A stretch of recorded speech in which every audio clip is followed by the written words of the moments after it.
ዋርድያታት ሓደ ሱፐር ማርኬት ንሓደ ሽማግለ ሰብኣይ እናጓይዎ ዮርሌኒ ድማ ምስ ዝዓበ ሰብኣይ ትቃለሱ እናበለት ደድሕሪኦም ትስዕብ። ኣብ መጠረጅታ ድማ ንሳ እንትትወድቕ እቲ ሰብኣይ እውን ተታሕዘ። ካብኡ እቲ ሰብኣይ ምስ ሓዝዎ በጃኹም ከይትጎድእኒ እናበለ ይልምኖም። ዮርሌኒ ድማ ኣብ መንጎ ኣትያ ስደድዎ ኢላ ትሓቶም። እቲ ዳንኤል ዝተባህለ ዋርድያ ብሕርቃን ዮርሌኒ እንታይ ክትገብሪ ዘለኺ ኢሉ ይሓታ። ንሳ ኸኣ ዳንኤል ሽማግለ ሰብኣይ እናረኣኻዮም ኢላ ትምልሰሉ። እቲ ካልእ ዋርድያ ኸኣ ዋላ እውን እንተኾነ ሌባ እዩ ኢሉ ይካትዓ። እቲ ሽማግለ ድማ ኣነ ይሰረቕኩን ኢሉ ይምልሰሉ። ዳንኤል እንድሕር ዘይሰሪቕካ እቲ ኣብ ኢድካ ዘሎ ደኣ ካበይ ምፂኻዮ ኢሉ የፋጥጠሉ። ዮርሌኒ ብኣግራሞት ንኩኪስ ክትብል ኢኻ ክንዲ ዝጨኪንካ ኣሎ ኢላ ትጥምቶ። ዳንኤል ግና ኣብ ሓሳቡ ጸኒዑ ዝኾነ ይኹን ብዘየገድስ ሰሪቕዎ እዩ፣ ንተግባሩ ሓላፍነት ክወስድ ድማ ግድን እዩ ይብላ። ዮርሌኒ ጠሚዎ እንተኾነ ኢልካ ከይትሓስብን ኢላ ትዛረቦ። ዳንኤል ድማ ኣነ ይሰረቕኩን ዮርሌኒ፣ ስለዚ ንተግባሩ ሓላፍነት ዝወስድ በዓል እዩ ኢሉ ይምልሰላ። ዮርሌኒ ከዓ ብሕርቃን ካብ ጁባኣ ሳንቲም መውፂኣ ልዕሊ ዋጋቱ ኩኪስ እዩ እንጋሓዞ ኣቦይ ሕጂ ንኺድ ኢላ ነቲ ሽማግለ ሰብኣይ ደጊፋ ክትወስዶ ትጅምር። እቲ ምስ ዳንኤል ዘሎ ካልእ ዋርድያ ግና ጽንሒ ክትከደ ኣይትኽእልን፣ ናብ ፖሊስ ክንወስዶ ኢና ሰሪቑ እዩ ኢሉ ጠጠው ይብላ። ዮርሌኒ ግና ኣይኾንን ተደሪኹም ፈለማ ንዓይ ውሰዱኒ ትብሎም። ካብኡ ዳንኤል እናሰሓቐ ዮርሌኒ ግደፊ ብዙሕ ዋጋ ኢኻ ክትከፍሊ ኢሉ የጠንቅቓ እሞ ንብጻዩ ነታ ማናጀር ፀዋዓያ ኢሉ ይእዝዞ። ዮርሌኒ ከዓ ዳንኤል ናይቲ ኩኪስ ዋጋ ከፊለ እየ ስለዚ ትጸገመ ይተካብዶ ኢላ ትልምን። ንሱ ግና ስርሐይ ከመይ ከም ሰርሕ ንስኸይ ትነግርንን ኢኺ ኢሉ ይምልሰላ። ካብኡ ዮርሌኒ ዳንኤል ግደፍ ጠሚኻ ይትፈልጥ እንዲኻ ኢላ ተሓቶ። ንሱ ከዓ ብሕርቃን ኣነ ዋላ ጠመይ ሰሪቐ ኣይፈልጥን፣ ንስኺ ግና ንሌባ ኢልክ ስራሕ ክትስእነ ኣለኺ ኢሉ የጠንቅቓ። ኣብ ሰዓት ሽማግለ ሰብኣይ ዛጓለይ ንዝገበርክለይ ነገር ኣዝየ ዘመስግን ኮይኑ ግና በጃኺ ንዓይ ክትብል ካብ ስራሕ ክትስጎጎ ይደልን እየ ኢሉ ይዛረባ። ንሳ ከዓ ኣጆኹም ጸገም የለን ኢላ ትምልሰሉ። ካብኡ እቲ ሰብኣይ ተደሊኺ ዝነገር ክመልሰሎም ይኽእል እየ ኢሉ ክህባ ይብል። ንሳ ግና ንሱ ሓዝዎ ተኸፊልዎ እዩ ኢላ ንክሕዞ ትዛረቦ። ካብኡ ዳንኤል ብሕርቃን መን ከፊልዎ ኢሉ ንሱ ዝተሰረቐ ንብረት እዩ ኢሉ የጓጥጠሎም። ብዙሕ ከይጸንሐት ማናጀር እቲ ሱፐር ማርኬት ናታልያ መጽያ ኣብዚ እንታይ እዩ ዝፍጠር ዘሎ ኢላ ትሓትት። ዳንኤል ከዓ ሓለቓ እዚ ትርእዮ ሰብኣይ ካብ ትካልና ሰሪቑ ሒዝና ናብ መደበር ፖሊስ ክንወስዶ ክንብል ግና ዮርሌኒ ስራሕና ምስራሕ ትኸልአና ኣላ ኢሉ ይዛረብ። ዮርሌኒ ድማ ኣብ መንጎ ብምእታው ዝብሎ ዘሎ ኩሉ ጌጋ እዩ፣ እቲ ተሰሪቑ ዝበሃል ዘሎ ኩኪስ ተኸፈሎ እዩ ኢላ ትምልስ። እታ ማናጀር የኣኽለኪ ዮርሌኒ ናብ ስራሕ ከተመለሲ ኢላ ትእዝዛ። ንሳ ግና ክኸዲ ሓለቓ ግን ከኣዞም ሽማግለ ብዝተኸፈለ ኩኪስ ዘይሕቶት እንድሕር ደኣ ኮይኖም ጥራይ ክምለስ ኢላ ኣብ ሓሳባ ጸንዕ።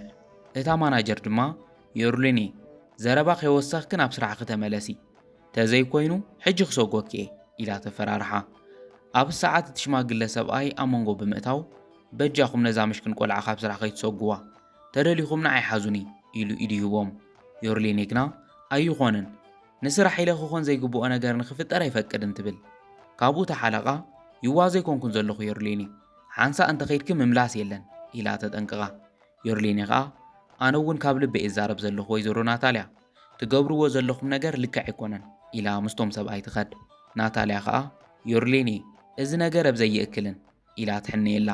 ካብኡ ንዳንኤል ይኣክል በቃ ናብ ስራሕካ ተመለስ ትብሎ። ድሕሪ ሰዓታት ወናንቲ ሱፐር ማርኬት ጆኣን ፓውሎ ናብ ናታልያ ብምኻድ ከመይ ሓዲርክ ናታልያ እናጻደፍ ክጸዊዕኽን እንታይ ሓድሽ ነገር ኣሎ ድዩ ኢሉ ይሓታ።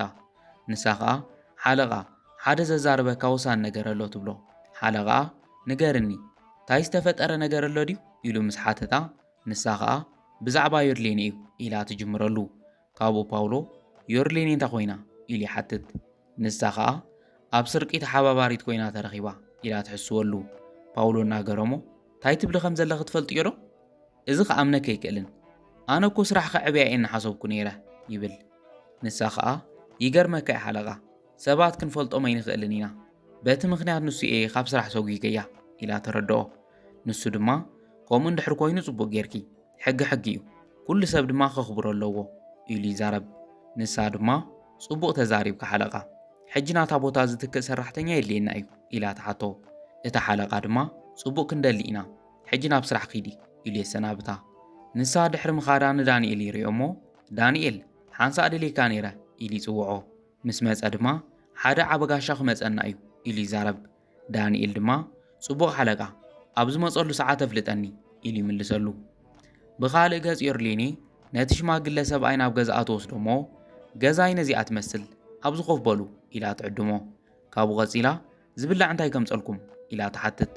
እቲ ሰብኣይ ከዓ ብተግባራታ እናተገረመ ንምንታይ ክትሕግዝኒ ዘለኺ ኢሉ ይሓታ። ንሳ ድማ ኣቦይ ስለ ዘዘከርኩምኒ ኢላ ትምልስ። እቲ ሰብኣይ ከዓ ኣቦኹ ንዓኺ ትመስል ጓል ብምውላዶም ክሕቦን ኣለዎም ኢሉ ይምልሰላ። ንሳ ድማ የቐኒል ኢላቶ ናብ ስርሓ ትኸድ። ዮርሌኔ ኣቑሑ እናሓፀበት ሓደ ወዲ ናብቲ ገዛ ምስ ኣተወ እዚ ኸ ደኣ ሰብኣይ ክድዩ ኢሉ ይሓታ።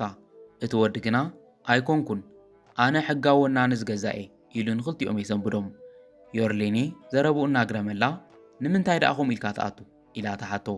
ንሱ ከዓ ምኽንያቱ ወርሓዊ ክፍሊት ገዛ ክራይ እንድሕር ሃልዩ ኣትየ ክቕበለኪ ስለ ዝደለኹ ኢሉ ይዛረብ። ዮርሌኔ ድማ ከምኡ ምግባር ግን ኮይ መድለየካን ትብሎ። ንሱ ከዓ ዝደለኽዎ ክገብር ይኽእል እየ ምኽንያቱ ኣነ ወናኒ ዝገዛኤ ኢሉ ብድፍረት ይዛረብ። እቲ ሽማግለ ሰብኣይ ይቕሬታ ኢሉ ክዛረብ ክብል እተካራይ ኣቦ ንስኹም ኣብዚ ክትኣትዉ የብልኩምን ዮርሌኔ እስካዕ ጽባሕ መዓልቲ ክህበኪ እየ ይብላ። ንሳ ከዓ ሎሚ ኢኻ ኣብ ስራሕ ተሰጒገ በጃኻ ዝተወሰነ መዓልቲ ሃበኒ ኢላ ተሓቶ። ንሱ ግና ይቕሬታ ዮርሌኔ ዝኾነ ምኽንያት ክሰምዕ ኣይደልን ዋላ ሳምቡሳ ሸይጥኪ ገንዘበይ ጽባሕ ቀርብለይ ኢልዋ ይኸድ። እቲ ሽማግለ ሰብኣይ ደድሕሪኡ ክኸድ ክብል ዮርሌኔ ኣቦይ ዶን ቪንሴንቴ ግደፍዎ ይኺድ ኣይትጨነቑ ትብሎ። እቲ ሰብኣይ ከዓ ግፍዒ ግን ኮ ዝገብር ዘሎ ኢሉ ይምልሰላ። ንሳ ድማ ልክዕ ከም ዘይኮነ ይጠፍኣንን ኮይኑ ግና ካልእ መኼድ የብልናን በቃ ባዕለይ ከይደ ክልሙን እየ ኢላ ክትለዓል ክትብል ኣቶ ዶን ቪንሴንቴ ኣነ ግና ብሓሳቡ ይሰማማዐ ይብላ። ኣየናይ ዘረባ ኢላ ምስ ሓተተቶ ከዓ ወፂና ሳምቡሳ ንሽጥ ኢሉ የማኽራ። ክንገብሮ ንኽእል ይመስለካ ኢላ ተሓቶ። ኣቶ ዶን ቪንሴንቴ ድማ ንስኺ ስራሕ የብልክን ኣነ እውን የብለይን ስለዚ ካብኡ ሓሊፍና እንታይ እሞ ክንሰርሕ ንኽእል ኢሉ ይሓታ። ካብኡ ዮርሌኔ ንኸስሮ ነገር እውን የብልናን ንጀምር ኢላ ናብ ስራሕ ተኣቱ። ብድሕሪኡ ክልቲኦም ናብ ጎደና ወፂኦም ሳምቡሳ ምሻጥ ይጅምሩ። ብዙሕ ከይጸንሐት ሓንቲ ጓል መጽያ ከመይ ውዒልኩም ክንደይ እዩ ኢላ ተሓትት። ዮርሌኔ ከምቲ ዕዳጋ ዘሎ ኢላ ምስ መለሰትላ ገንዘብ ከፊላ ትወስድ። ኮይኑ ግና መልሲ ስለ ዘይነበራ ንኣቶ ቪንሴንቴ ንኸምፀላ ትልእኾ። ካብኡ ናይ ቀደም ሓለቓኣ ፓውሎ መፅዩ ዮርሌኔ ኢሉ ብኣግራሞት ይጥምታ።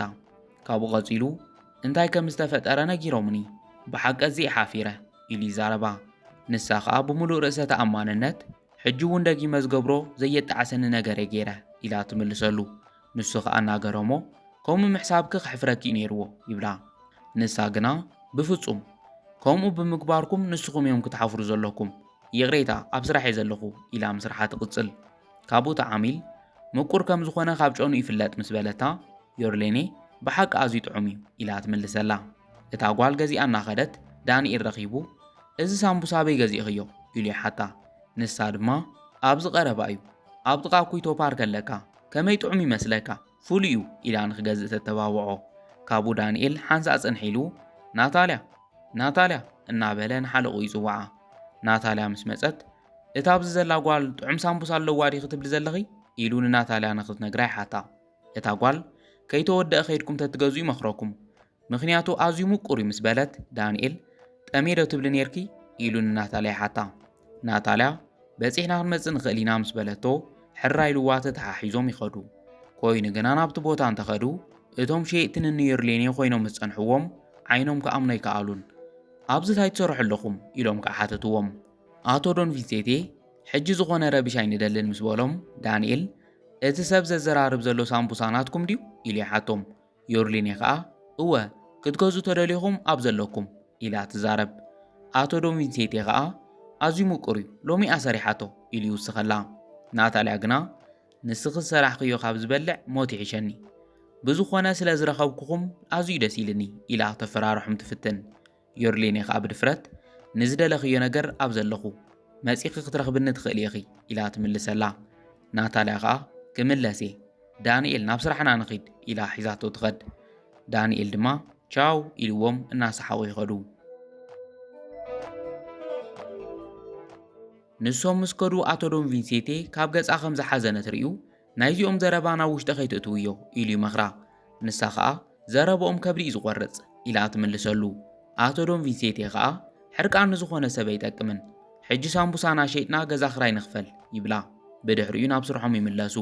ብኻልእ ገጽ ንናታልያ ናብ ስራሕ ምስ በጽሑ ሓለቆም ጆዋን ፓውሎ ብሕርቃን ኣበይ ከም ዝነበርኩም ዶ ክትነግሩኒ ኢሉ ይሓቶም። ናታልያ ከዓ ክምስ እናበለት ሓለቓ መግቢ ክንበልዕ ኢና ወፂና ጸኒሕና ኢላ ትምልሰሉ። ጆዋን ፓውሎ ድማ እሞ ክልቲኹም ብሓባር ክትከዱ ይግባእ ኢሉ ይሓቶም። ዳንኤል ይቕሬታ ሓለቓ ንሓሙሽተ ደቓይቕ ጥራይና ወፂና ነርና ኢሉ ይምልሰሉ። ፓውሎ ከዓ ጽኒ ኢልኩም ስምዑኒ ወሳኒ ሰብ እየ ዝጽበ ዘለኹ እንድሕር ክልቲኹም ካብ ስራሕ ወፂኹም መን ክቕበሎ እዩ ኢሉ ይሓቶም። ናታልያ ከዓ ሓለቓ ዓብ ጌጋ ምዃኑ ይርድአኒ እዩ ኮይኑ ግና ደጊሙ ከም ዘይፍጠር ቃል ኣትወልካ ትብሎ። ንሱ ድማ በጃኹም ከይድገም ኢሉ የጠንቅቖም። ንሱ ምስ ከደ ግና ናታልያ ንዳንኤል ዳንኤል ስራሕ ሸፍነለይ ዝኾነ ዝገብሮ ነገር ኣለኒ ኢላ ተሓቶ። ዳንኤል እንታይ ሓሲብክ ምስ በላ ዮርሊኒ ካብ ሓንጎለይ ክትወፅእ ኣይከኣለትን ጽቡቕ ገይረ ክቐጽዓለኒ ኢላ ትሕነ። ዳንኤል ጆዋን ፓውሎ ተተመለሰኸ ኢሉ ምስ ሓተታ ከዓ ኣይዝንግዕን ዝኾነ ምኽንያት ፈጢርካ ተዛረቦ ትብሎ እሞ ንሱ ድማ እሺ ኢሉ ብሓሳባ ይሰማማዕ። ብኻልእ ገጽ ንዮርሌኔ ኩሉ ሳምቡሳ ሸይጦም እናተመለሱ ኣቶ ቪንሴንቴ ነጊረክ እንደይነበርኩን ኩሉ ወዲእናዮ ኢሉ ብሓጎስ ይዛረባ። ንሳ ድማ ንሕና እኮ ብሱር ንፍለ ኢና ኢላ ኢዱ ትጠቕዖ። ኣቶ ዶን ቪንሴንቴ ከዓ ሕጂ ንኽራይ ንኸፍሎ ገንዘብ ኣለና ጽባሕ እውን ብንጉኡ መጺና ስራሕና ክንቅጽል ኢና ይብላ። ኮይኑ ግና ብዙሕ ከይጸንሑ ናታልያ ፖሊስ ሒዛ ብምምጻእ ንግሆ ሱፐርማርኬት ናሰረቑ ሰባት እዚኦም እዮም ኢላ ትዛረብ። ዮርሌኔ እናገረማ እንታይ ክትብል ዘለኽ ናታልያ ኢላ ተሓታ። እቲ ፖሊስ ድማ ይቕሬታ ናብ መደበር ፖሊስ ወሲደ ቃልኩም ክቕበል ኣለኒ ይብሎም። ኣቶ ዶን ቪንሴንቴ ከዓ ለያቦ ከም ዝኾንና መረዳእታ ተቕርብ ትኽእል ዶ ኢላ ተሓትት። እቲ ፖሊስ ድማ ንሱ ድሕሪ መርመራ ኢና ክንፈልጥ ሕጂ ብሓደ ንኺድ ኢሉ ናብ መደበር ፖሊስ ንኽስዕብዎ ይሓቶም። ካብኡ ናታልያ ኣብ ኢዳ ዘሎ ገንዘብ ረኣዮ ሓደ መዓልቲ ሳምቡሳ ሸይጦም ዝረኸብዎ ኢልካ ትሓስብ ኢላ ትዛረቦ። እቲ ፖሊስ ድማ እቲ ገንዘብ ካበይ ዝመጸ እዩ ኢሉ ይሓትት። ዮርሌኔ ከዓ እመኖይ ትእመኑ እዚ ገንዘብ ሎሚ ሳምቡሳ ሸይጥና ዝረኸብናዮ እዩ ኢላ ትምልሰሎም። ናታልያ ከዓ ኣነ ግና ከምኡ ኣይመስለንን ኢላ ትዛረብ። ካብኡ እቲ ፖሊስ እንታይ መረዳእታ ክተቕርቡ ትኽእሉ ኢሉ ይሓቶም። ኣቶ ዶን ቪንሴንቴ ከዓ ኣብዚ ከባቢ ዘለዉ ሰባት ክትሓትዎም ትኽእሉ ኢኹም ኢሉ ይምልሰሉ። እቲ ፖሊስ ግና ሕጋዊ ረሲት ክተቕርቡ ኣለኩም ኢሉ ይሓቶም። ካብኡ ናታልያ ወሲኻ ገበኖም እዚ ጥራይ ኣይኮነን ኣብዚ ንምሻጥ ፍቓድ እውን የብሎምን ትብሎ። ካብኡ እቲ ፖሊስ ኣብዚ ንኽትሰርሑ ዝተዋሃበኩም ፍቓድ ክተርእዩኒ ዶ ትኽእሉ ኢሉ ይሓትት። ዮርሌኔ ከዓ እናሓረቐት የብልናን ሓለቓ ኢላ ትምልሰሉ። እቲ ፖሊስ ድማ ስለዚ እስካዕ ሕጋዊ ፍቓድ ትረኽቡ እቲ ገንዘብ ሒዘዮ ክጸንሕ ኣለኒ ኢሉ ንኽትህቦ ይሓታ። ናታልያ ድማ እናተሓጐሰት ሕጂ ዝግባኣኩም ቅፅዓት ረኺብኩም ለያቡ ኢላ ትጠርፎም። ኣቶ ዶን ብሕርቃን ንሕና ለያቡ ኣይኮናን ኢሉ ይምልሰላ። ብድሕሪ እቲ ፖሊስ ሕጂ ክትከዱ ትኽእሉ ኢኹም ካልእ ጸገም ክንፈጥር ኢና ኢልኩም ግና ከኣስረኩም እየ ኢሉ ይሕነየሎም። ኣቶ ዶን ግና እቲ ገንዘብ እኮ ሰሪሕና ዘምጻናዮ እዩ ብምባል ክቃለሶ ይጅምር። ዮርሌኔ ግደፍ እናበለት እኳ ብዙሕ ግዜ ተለመነት። ንሱ ግና እስካዕ እቲ ፖሊስ ኣሲሩ ዝወስዶ ክዓርፍ ኣይከኣለን። ዮርሌኔ እናሓዘነት ከመይ ከፍትሖ ይኽእል ኢላ ትሓትት። እቲ ፖሊስ ከዓ ምናልባሽ እቲ ዳይና ብዋሕሲ ይውፃእ እንድሕር ኢልዎ ከፊል ክተውፅዮ ትኽእል ኢኺ ኢልዋ ይኸድ። ንሶም ምስ ከዱ ናታልያ ነገራት በዚ ከም ዘየኽእሉ ነጊረክ ነይረ ከማኽ ዝበሉ ሰባት ዝግብኦም ከይረኸቡ ኣይድቅስን ኢላ ትሓንያትላ ትኸድ። ብድሕሪኡ ዮርሌኔ እናበኸየት ከላ ኣቶ ጆዋን ፓውሎ መፅዩ እንታይ ኮንኪ ዮርሌኔ ኢሉ ይሓታ። ንሳ ከዓ ዋላ ሓንቲ ኣይኮንኩን ሓለቓ ኢላ ትምልሰሉ። ፓውሎ ቀፂሉ ምስ ናታልያ ሪኤክ ነይረ ዝተፈጠረ ነገር ኣሎ ድዩ ኢሉ ይሓታ። ንሳ ከዓ ሓለቓ ናተይ ጸገም ተዛሪበ ኸጨንቐካ ኣይደልን ዋላ ሓንቲ ኣይኮንኩን ኢላ ደጊማ ትዛረቦ። ፓውሎ ከዓ እሸይ ትንገርኒ ኣነ ክገብሮ ዝኽእል ዝኾነ ሓገዝ እንተሃልዩ ግና ኣይትሰከፊ ሕተትኒ ኢሉ ይሓታ። ንሳ ድማ ንዓኻ ብዝኸእትወካ ኣይደልን ይቕሬታ ሕጂ ግና ናብ ኣቶ ቪንሴንቴ ክኸድ ኣለኒ ኢላቶ ክትከትልዓል። ኣብዚ ግዜ ጆዋን ፓውሎ ቪንሴንቴ ዲኺ ዝበልኪ ኢሉ ይሓታ። ንሳ ከዓ እወ ሓደ ፈታዊ እዩ ይቕሬታ ኢላ ክትከትብገስ። ንሱ ድማ ምሳኺ ኸይደ ክሕግዘኪ ይብላ። ዮርሌኔ ንዓኻ ኸጸግመካ ኣይደልን ኣብዘይ ምልከተካ ይትእቶ ትብሎ ንሱ ግና ጸኒሑ ክርድአክ እዩ ሕጂ ንኺድ ኢሉ ምስኣን ምኻድ ይለዓል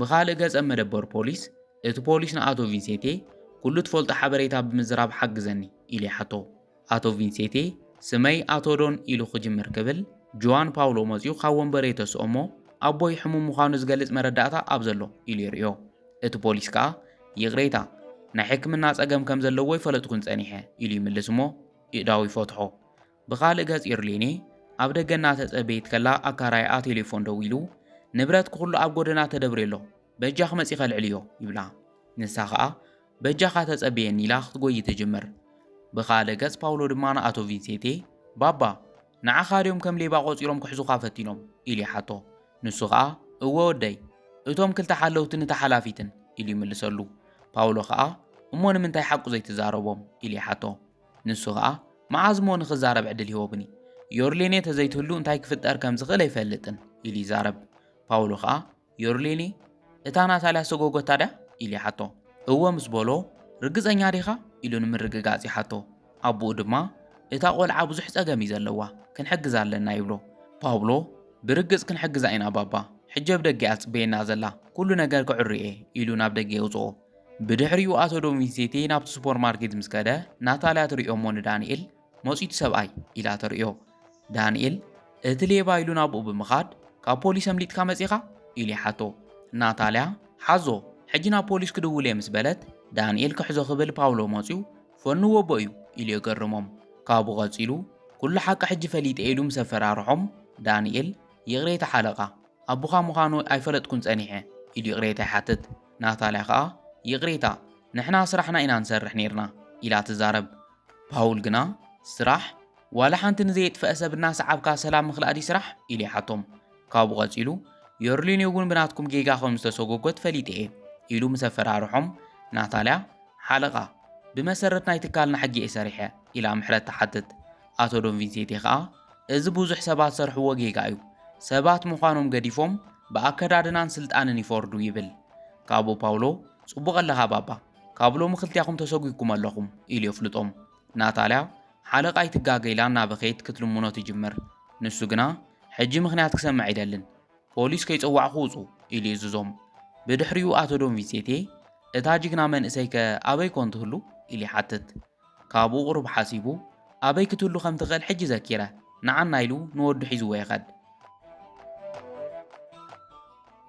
ብኻልእ ገጽ ዮርሌኔ ኣካራይ ኣቑሑታ እናውፅኦ ከሎ በፂሓ ሎሚ ናይ መጠረሽታ መዓልቲ እንዶ ይበልካንን እንታይ ዳ ኣቑሑተይ ተውፅኦ ኣለኻ ኢላ ተሓቶ እቲ ኣካራይ ድማ ዮርሌኔ እስካዕ ሎሚ ዘይከፈልኪ ከመይ ጽባሕ ክትከፍሊ ተስፋ ክገብር ኢሉ ይሓታ ንሳ ከዓ በጃኻ ዝተወሰነ መዓልቲ ሃበኒ ኢላ ትልምኖ ንሱ ግና ዮርሌኔ ናትኪ ምኽንያት ክሰምዕ ኣይደልን ኢሉ ኣቑሑታ ምውፅኡ ይቕጽል ንኒ ፓውሎ ምስ መፁ ዮርሌኔ ኣብዚ ዳእታይ ትገብሩ ኣለኹም ኢላ ተሓቶም ኣቶ ዶን ቪንሴንቴ ከዓ ንዝገበርክለይ ነገር ከመስግነኪ ኢለ እየ መጽ ይብላ እቲ ኣካራይኣ ምስ መጸ ፓውሎ ክንደይ እዩ ዘለካ ኢሉ ይሓቶ ንሱ ከዓ $100 ኢሉ ይምልስ ካብኡ ፓውሎ ገንዘብ ኣውፅኡ እዚ ናይ ዓመት እዩ ኢሉ ሂቡ ይሰዶ ዮርሌኔ ከዓ ንምንታይ ኢኻ ከምኡ ትገብር ዘለኻ ኣነ ካበይ ምጽ ከፍለካ እየ ኢላ ተሓቶ ፓውሎ ከዓ ይግባኣክ እዩ ንስኺ ንዓይ ነቦይን ብዙሕ ክሓጊዝክና ስለዚ ኣነ እምበር ንስኺ ዕዳ የብልክን ኢሉ ይዛረባ ዮርሌኔ ብኣግራሞት